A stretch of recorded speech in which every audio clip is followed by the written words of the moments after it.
What's up everybody, and welcome to the Dog Pound. This is one of those videos that's not going to have all of the shooting that we all love. Instead, it's more of a public service announcement that's important information that all of you guys need to know. Well, recently I did an out-of-the-box first shots fired review on the new CVA Crossfire 50 caliber muzzleloader with the nitride rust proofing finish. We took it out on the range and we fired around a dozen shots to it using both the 100 grain and 120 grain fire sticks. Just enough rounds to get the rifle sighted in and to make sure it held zero with both charges. I didn't personally experience any issues with the rifle and it performed very well. I took it home and gave it a good cleaning. Anytime I clean my guns, I also inspect them for any abnormalities that can be seen with the naked eye. Having done all that, I didn't discover anything that would raise a concern. But later that evening, I came across a statement put out by CVA announcing a recall on their Crossfire rifles.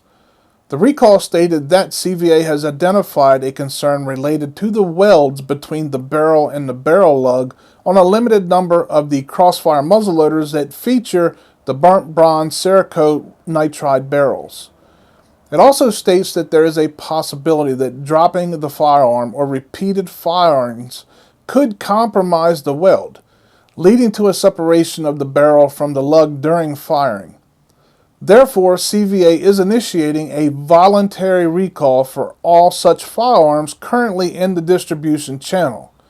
I will post a number to CVA customer service right down here in the description of this video should you want or need to call them for further information in regards to this voluntary recall. Now, since I just did a full review of the CVA Crossfire and I told you guys how much I like this rifle and how great it is, I felt that I would be doing you guys a major disservice if I neglected to inform you of this sudden recall.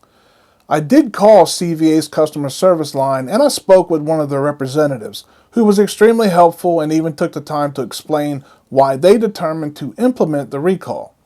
They told me that they experienced the barrel weld that attaches the barrel to the barrel lug crack on a single rifle during a test fire. And even though this has only happened with one rifle, they felt it would be best to notify their customers due to safety reasons, and they would rather be overly cautious than not cautious enough, which is why it's a voluntary recall. You can send your rifle back to CVA and get a full refund or possibly have it replaced. This recall applies to CVA Crossfire rifles with the nitride treated barrels only, and it does not apply to standard stainless steel barreled firearms. In other words, it only applies to the Crossfires that have the burnt bronze nitride barrels exactly like the one I'm showing you here and the one you guys saw in the first shots fired review that I did a couple weeks ago. With that being said, I have fired my rifle approximately a dozen times, and after I spoke with CVA, I checked my rifle again and I have not experienced any issues, nor do I have any welds that appear to be faulty or compromised. I will continue to monitor the integrity of the rifle and I will let you guys know if anything changes. If you own one, just keep a close eye on this, and if you find anything that looks suspicious, notify CVA immediately. Thank you guys so much for watching, and I hope this video was helpful to you. Stay safe, happy hunting, and God bless you and yours. I'm M-Dog, and I'll see you next time on the Dog Pound.